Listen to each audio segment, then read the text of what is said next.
Il y a un truc qu'il faut que je vous dise. Un truc qui me tracasse depuis quelques mois maintenant. Chaque matin, quand je me réveille, j'ai ultra mal au cou. Comme si j'avais dormi avec la tête à l'envers. C'est pas très agréable et franchement, il me faut quelques dizaines de minutes avant que la douleur passe. Et je vous vois venir, c'est pas uniquement parce que je suis en train de vieillir. Bon, peut-être un petit peu quand même. Chaque matin, c'est pareil. Douleur, raideur. Et pour couronner le tout, on m'a toujours dit, que ce soit sur Instagram ou sur YouTube d'ailleurs, que mon cou était un petit peu trop fin par rapport au reste de mon corps. Et même si la vie des réseaux sociaux m'importe peu, j'ai quand même fait quelques petites recherches pour savoir comment renforcer le cou et peut-être faire disparaître ces douleurs et améliorer ma posture et pourquoi pas ma résistance. Donc j'ai décidé de me lancer un challenge. Travailler le cou tous les jours pendant 30 jours. Mais attention, je tiens à préciser quelque chose. Le but, c'est pas d'avoir un cou énorme comme certains bodybuilders ou certains sportifs. Non, la référence idéale, ce serait probablement les pilotes de F1 qui ont un cou relativement musclé, mais surtout hyper résistant parce que c'est vital dans leur sport. Et franchement, pour l'instant, je trouve qu'on est quand même assez loin du compte. Donc à partir d'aujourd'hui, je vous emmène avec moi dans cette expérience. On va voir si ça fonctionne vraiment. On va vérifier si ça en vaut la peine de se concentrer sur cette zone si souvent négligée. C'est parti pour la mesure. Lucas, t'as la grosse responsabilité. Allez, let's go. Là, je veux un coup énorme. Okay, et je me suis jamais mesuré, donc je sais pas trop ce que ça va donner. Moi, je mise sur 39. Si c'est moins que 39, j'arrête la muscu. 39,5. Non, je te jure. Arrête. Bon, maintenant que le tour de cou est validé, je vais quand même prendre quelques photos pour être sûr de faire un avant-après fatal.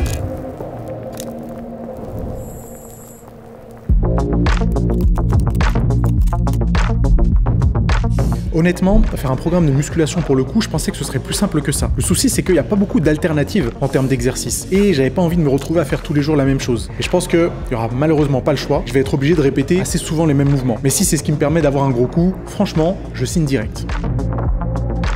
Pour l'instant, j'ai que 2 séances différentes. Malheureusement, il n'y a pas trop d'exercices à disposition. Je me connais, je vais avoir la flemme de refaire toujours les mêmes exos pendant 30 jours. Mais je crois que je suis pas le plus inspiré du monde. Peut-être que je peux trouver un peu d'inspiration ailleurs, sur les réseaux sociaux, sur des articles. Parce que là, j'avoue que avec mes seules connaissances, je suis un peu bloqué et j'ai peur de tourner très vite en haut.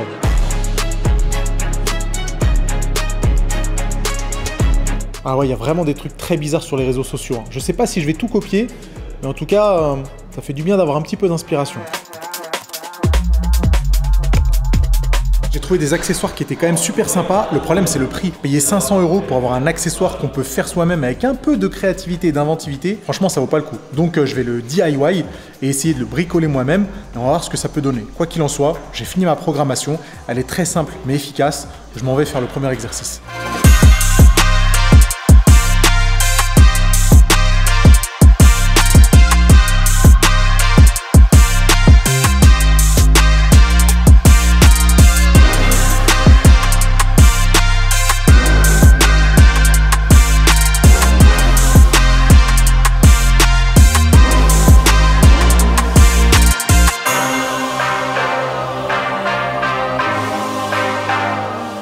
Première séance terminée, c'était vraiment beaucoup plus dur que ce que j'imaginais. Rien que l'échauffement déjà, j'étais congestionné de fou.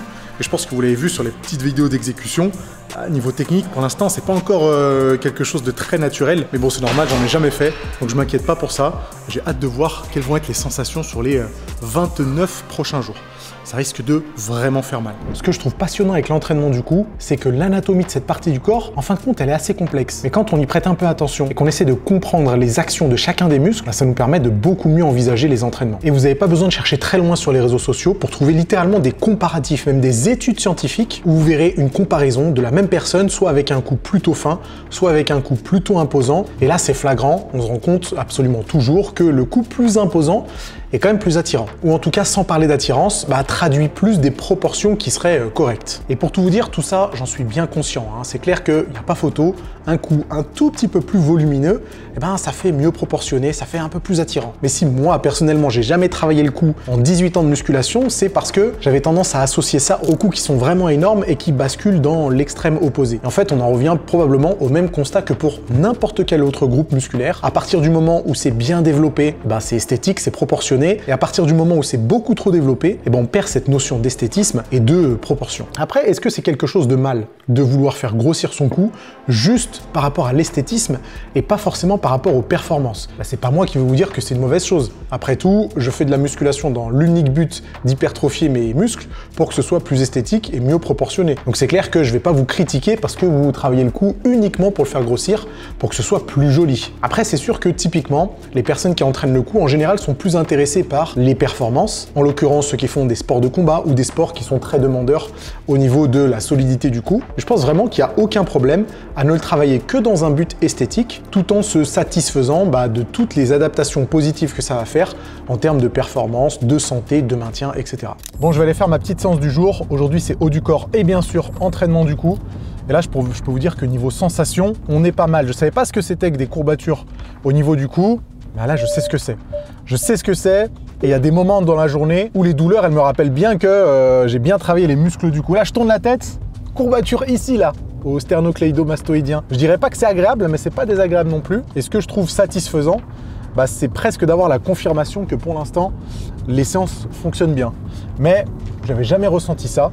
Et je peux vous dire que c'est une sensation qui est quand même assez particulière. Et je suis assez content parce que je retrouve un peu la sensation de quand j'ai commencé la muscu, où j'avais vraiment des courbatures presque après chaque entraînement. J'ai encore des courbatures, mais bien plus rarement, évidemment, sur les autres groupes musculaires. Là, c'est quelque chose que j'ai constamment et vraiment la sensation du cou congestionné. C'est un truc assez particulier. Je suis content de l'expérimenter et j'ai vraiment hâte de voir si jamais ça va payer. L'anatomie du cou, elle est quand même assez complexe et ça me rappelle un petit peu l'anatomie des avant-bras ou même l'anatomie de la main, avec plein de petits muscles qui sont responsables de plein d'actions différentes. Ceci dit, dans l'entraînement du cou, pour avoir un résultat qui est vraiment visible, on va surtout se focaliser sur deux choses, les fléchisseurs du cou et les extenseurs du cou.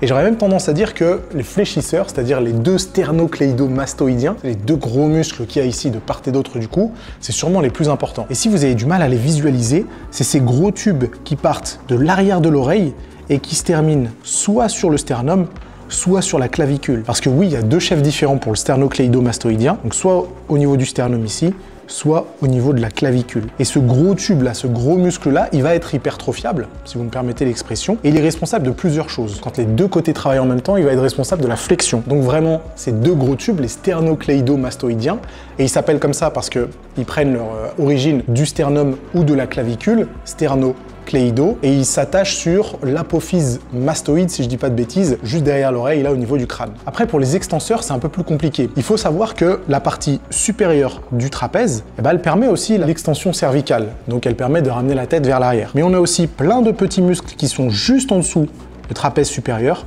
qui contribuent justement à l'extension cervicale et qui vont assister les trapèzes dans cette action-là. Alors bien sûr, il y a aussi plein d'autres petits muscles qui sont un peu plus difficiles à cibler et dont le potentiel en hypertrophie est un peu réduit par rapport aux extenseurs des cervicales et aux fléchisseurs. Donc dans un programme pour muscler le cou, il faut surtout se concentrer sur les deux sternocléido-mastoïdiens et puis sur les extenseurs des cervicales. À moins que vous fassiez un sport qui demande de tonifier d'autres muscles pour augmenter la circonférence du cou, ces deux actions-là, elles suffisent largement. Dans quelle mesure la taille du cou, elle contribue à l'esthétisme du corps? Quand j'ai commencé la musculation, je m'intéressais beaucoup à ça. Les proportions, le nombre d'or, etc. Vous avez sûrement déjà entendu parler de cette formule qui est censée nous aider à visualiser les proportions parfaites dans une logique d'hypertrophie. Et en réalité, quand on fouille un peu, on peut trouver plein d'articles sur le sujet qui reprennent pas forcément le nombre d'or, mais qui reprennent d'autres ratios et d'autres calculs. Pour moi, le plus connu, c'est celui qui voudrait que la circonférence du cou soit égale au tour de bras au repos et soit égale au tour de mollet. C'est-à-dire que si votre cou fait 40 cm de circonférence, vous devriez avoir un tour de bras qui fait 40 cm, attention au repos, c'est-à-dire le bras le long du corps, et il faudrait que votre tour de mollet fasse 40 cm de circonférence également. Ça, c'est des mesures qui sont théoriquement censées reprendre les proportions des statues grecques qui sont un petit peu reconnues comme étant des symboles d'esthétisme. Selon moi, personne ne devrait nous dicter quelles sont les proportions parfaites. On devrait plutôt s'attacher à développer notre physique selon ce qui nous plaît à nous. Et si jamais on a envie d'avoir un cou énorme ou des bras énormes ou des pecs énormes, quitte à ce que ce soit un peu disproportionné par rapport au reste du corps, on fait encore ce qu'on veut. C'est clair que chercher à avoir un cou en bonne santé, c'est hyper important. Mais on peut aussi chercher à optimiser la santé en général. Et c'est exactement pour cette raison que j'ai sorti Synergie. Ça fait quelques semaines que c'est disponible sur le site Coalition Nutrition et c'est une poudre de légumes verts, mais pas seulement. Il y a aussi des fruits, des plantes, des enzymes digestives, des champignons, des probiotiques, la totale pour être en bonne santé. Si vous suivez la chaîne YouTube depuis longtemps, vous savez que je vous ai déjà parlé des greens parce que ça fait un paquet de temps que j'en consomme, mais je voulais les bien avec une super formulation, un super goût et que ce soit vraiment un allié à votre santé au quotidien. Donc moi je le prends tous les jours, que ce soit en commençant ma journée ou quand je travaille au bureau par exemple, et je compte sur vous pour que vous fassiez la même chose. Donc vous cliquez sur le premier lien dans la description pour commander vos greens Synergie. Il y a deux saveurs, ananas, menthe citron et les deux sont délicieux. Et puis pendant que vous y êtes, tête, n'oubliez pas que le site Coalition s'étoffe petit à petit. Vous allez y retrouver du pré-workout, de la créatine et plein d'autres produits. Donc allez y faire un tour. Et comme je veux vraiment que vous puissiez les découvrir, vous avez le code NASSIM10 pour avoir 10% de réduction. Il est directement appliqué quand vous cliquez sur le premier lien dans la description, mais au cas où, au moment de la commande, vous mettez NASSIM10 pour avoir 10% de réduction. Au cours de mes petites recherches pour trouver quels étaient les bons entraînements à faire quand je suis à haut du coup, j'étais surpris de voir qu'il y avait des études scientifiques qui permettaient d'estimer la force des fléchisseurs du cou grâce à un test de contraction isométrique que vous pouvez faire très facilement chez vous. Le test il est simple, vous vous allongez soit par terre, soit sur un banc, vous posez la tête sur le support et à partir de cette position, vous allez contracter les fléchisseurs pour décoller le crâne du support. Que le crâne soit décollé de 2,5 cm selon ce que dit l'étude scientifique. Et vous allez tenir le plus longtemps possible en vous assurant de bien rentrer le menton ou de bien contracter les muscles fléchisseurs. Il semblerait que pour les hommes, la moyenne est à peu près de 39 secondes et que pour les femmes, la moyenne serait à près de 29 secondes. Sachant que l'étude a été faite sur 126 adultes en bonne santé. Et il semblerait, selon l'étude scientifique, que le temps que vous arrivez à tenir la position pourrait être lié aux douleurs cervicales et à certains types de migraines. Donc personnellement, j'ai tenu 2 minutes et en plus, je pense que je décollais vraiment bien le crâne. Ceux qui ont tenu 30 secondes, je pense que c'était des sédentaires qui n'avaient pas l'habitude de faire du sport. En tout cas, c'est un bon petit test à faire. N'hésitez pas à le réaliser et dites-moi dans les commentaires combien de temps vous avez tenu. Je suis sûr que vous pouvez pulvériser mon record de 2 minutes.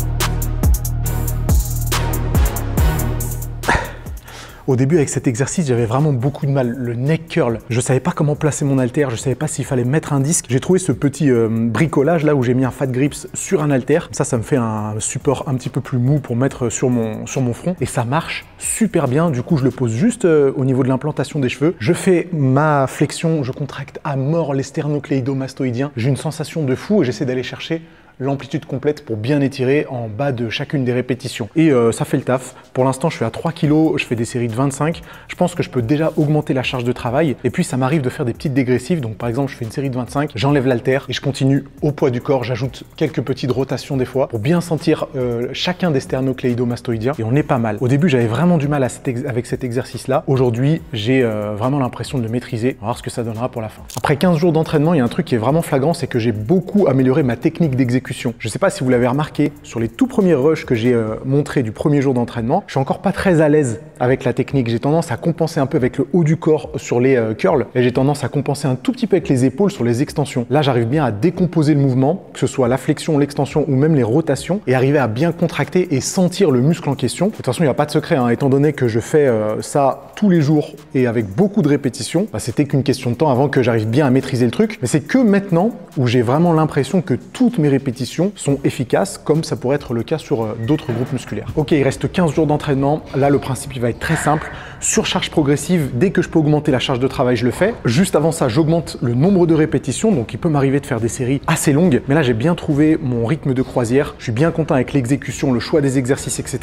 Il n'y a plus qu'à charbonner. Je ne saurais pas dire si j'ai amélioré la circonférence de mon cou après 15 jours. Je pense pas. De toute façon, les mesures vont le dire à la fin du programme. Pour l'instant, je ne me pose pas la question. Je fais ce que j'ai à faire et on verra bien à la fin. On est sur la deuxième moitié de mon programme de 30 jours et j'ai fait quelques toutes petites modifications. Au début, je faisais du neck curl, du neck extension et des espèces de rotations. Je ne sais pas exactement quel est le nom. Du coup, maintenant, tous les jours, je fais neck curl, neck extension, donc flexion et extension. Par contre, les rotations, je le fais que un jour sur 2. En fait, ça faisait trop. Je passais vraiment beaucoup de temps à faire le coup et j'avais pas l'impression que la rotation, ça rajoutait vraiment beaucoup de choses à l'efficacité du programme. Parce que de toute façon, les muscles qui bossent avec la rotation, ils bossent aussi avec la flexion. Donc au final, c'était un petit peu redondant et de le faire tous les jours, c'était pas nécessaire. Et là, les lendemains, j'ai beaucoup moins de courbatures. Je sens encore quand même un petit peu que ça tire quand je me réveille, mais j'ai beaucoup moins de courbatures qu'au début. Je sais pas si c'est une bonne ou une mauvaise nouvelle. Franchement, je m'attendais pas à ce qu'elles disparaissent complètement. Mais là, du coup, je pense que j'ai bien atteint un rythme de croisière et je commence vraiment à apprécier travailler le cou. Je pensais pas dire ça un jour. Pour tout vous dire, si j'ai décidé de travailler le cou, c'est pas juste pour des notions esthétiques. D'ailleurs, je l'ai répété plein de fois, un cou énorme, pour moi, c'est pas ce qui est le plus esthétique du monde et ça casse un petit peu l'harmonie de tout le reste du corps. Si j'ai décidé de le travailler, c'est aussi pour tout ce qui a trait à la santé. Parce que oui, ça a été démontré encore et encore, un cou fort, c'est des cervicales en bonne santé et ça peut même jouer sur d'autres choses qui sont plus relatives au mal de tête, etc. Et de toute façon, ça, c'est pas surprenant. C'est un peu le cas pour tous les autres muscles du corps. Lorsque vous allez renforcer vos quadriceps et vos ischios, ça renforce aussi la stabilité du genou, par exemple. Donc en fait, il y a toujours eu un lien et il y aura toujours un lien entre force musculaire et longévité. Et d'ailleurs, un muscle, c'est pas fait pour être beau ou pas beau. Ça, c'est vraiment quelque chose de secondaire qui arrive avec le développement de ces derniers. Et on est d'accord que développer sa masse musculaire, au-delà de toutes les considérations esthétiques, c'est quand même la meilleure chose à faire pour sa santé. Même si aujourd'hui, il y a de plus en plus d'études scientifiques qui établissent un lien entre développement musculaire au niveau du cou et puis réduction des douleurs cervicales, amélioration de la posture, ça peut même avoir des liens avec la digestion. Je suis persuadé que dans les prochaines années, il y a de plus en plus de liens qui seront établis entre développement du cou et santé grâce aux études scientifiques qui seront menées sur le sujet. Donc si vous vous posiez la question, non, l'entraînement du cou n'est pas dangereux pour la santé. Je sais que certaines vidéos qu'on voit sur internet pourraient laisser penser le contraire parce qu'on voit des sportifs qui littéralement balancent leur nuque dans tous les sens avec des charges qui sont délirantes, mais c'est des sportifs qui ont entraîné, qui probablement y sont allés progressivement et ont renforcé leur cou au cours de nombreuses années d'entraînement. Donc si vous vous y prenez comme tous les autres groupes musculaires, c'est-à-dire progressivement, avec une bonne technique d'exécution et en choisissant les bons mouvements, vous ne risquez rien avec l'entraînement du cou et ça ne pourra faire que du bien à votre santé. Je suis vraiment trop content parce que ça doit être l'un des premiers jours où je me rends compte que le matin en me réveillant, j'ai beaucoup moins mal au cou. En général, le matin, quand je me lève, il me faut peut-être 15 minutes pour délier un petit peu la nuque. Là, je me réveille le matin, je suis directement prêt à attaquer la journée. Ça fait vraiment plaisir. Je pensais pas que ça arriverait aussi rapidement et de manière aussi soudaine, mais je vais pas m'en plaindre et j'ai hâte de voir quelles seront les adaptations sur la suite.